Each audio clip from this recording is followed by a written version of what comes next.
what's up mga chika sa besh ko at mga besh kong expired. So watch natin si Bami dahil tingnan mo iyak siya ng iyak dahil na-scam daw siya ni Wamos. Let's watch this. Hirap-hirap, kumawa na kayo sa akin. Wala na ako ibang pera niyan. Pero yung 10k po na Ay, yung pera, huling-huling pera ko, ininegosyo ko na lang sana. Sumugal ako sa inyo. Kala ko totoo kayo. Sinisin niyo lang po yung message ko. Hindi ko pa sinasabi na pupunta na ako dito kasi wala na akong makukuha ng paraan pa. Wala akong asawa. dali nyo na sa kanila. May tumawag po sa akin, iningi yung 6 na number na code. Sabi ko, 2 lang. Sabi niya, hindi para doblehin natin. Ita-times 10 natin yan, mas malaki.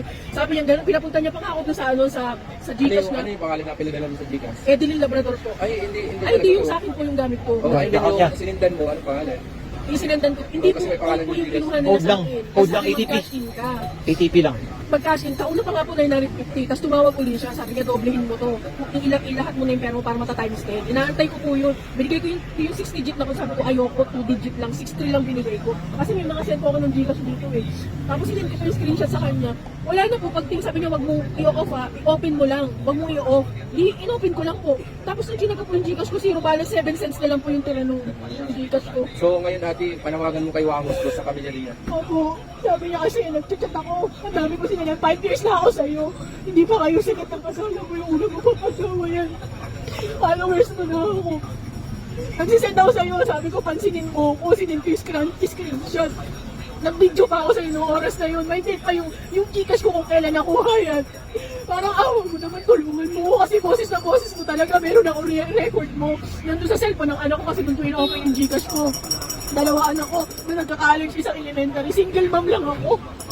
Grabe, lagi ako nagla-like sa'yo, walang hinto, umaga, tanghali, gabi. Sinisin mo lang yung message ko, pinag-download mo ako ng Shein, nag-download ako, sinabihan mo ako, irarap ko na lang yung pangalan ko. Umasa ako, 1 linggo na ako ngayon, natanggal ako sa trabaho. OMG, alam mo guys, nung una pa lang, siguro last year, ito yung sa sinabi kong binatikos ko si Wamos kasi diba, aside from yung ang sarap-sarap ng buhay nila, yung lola nila, ang fangit ng valor, diba? Tapos sabi naman ng mga syungan niyang followers is, yun daw yung trip ng mga lola't lola nyo. O ron, anong trip na dun sa may gusuruhan matulog, char, sa Syakang Balor, diba? Buti man akong nasa province. Ay, Diyos ko, nasa Iskwakwa. Don't get me wrong guys, ha, diba? Kung kayo ay may mga ganong pera na at malalaki ng pera, okay lang na simple yung bahay, barong-barong, parang kay Finest China.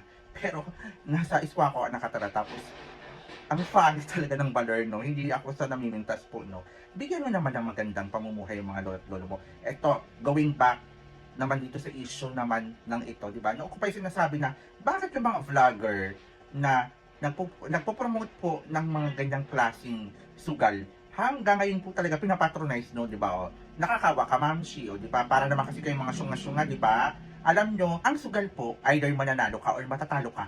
At karamihan pa sa sugal ay natatalo ka at nahurot ka, di ba? Eh bakit naman kasi sobrang idol na idol nyo yan? Diyos ko, wala namang talent. Masama ang ugali sa mga lolo't lola, sa mga syapatimbang, nagwawala-wala. Hindi ko sinasabing perfect ako, pero alam mo yun, sobrang off. Tapos, nagaano pa sila ng sugal, nagpo-promote ng sugal. Ayun po ba talaga yung gusto ninyong maging idol? Diba? Ayan sila. Yung mga bold star, sino to?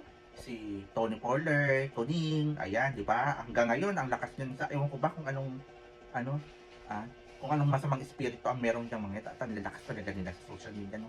Sino pa? Ayan, yung mga mukhang lamok, sila Wamos, sila Rosmar na mga mukhang langgam, mukhang bista, di ba? Si Diwata naman na, bait-baitan before, tapos ngayon naging impacta na, di ba? Tapos sasabihin pang nagpapaano lang, lilipas tingan, di ba? Parang, just one click, nagbabago ang ugali just because of money. Pag ganyan naman yung tao at mga ina-idolize nyo, wake up, ang karamihan sa Pilipino ha, I'm sorry to say na bulag sa katotohanan sa kapag ina-idolize nyo. Kasi hodang mali na yung mga ginagawa talaga ng mga idol nila. Ganun talaga. Patuloy at patuloy nilang ina-idolize. What a shame, char. Parang ganun. Ayan sila Tito Mars. Ewan ko ba kung bakit. But anyways, ayan, trip nyo yan. Yes, nakakasira yan ng mind. Toxic yan sa utak. Karamihan naman ng Pinoy, ganyan. Ipagpatuloy nyo lang yan. Para kayo mabuang char.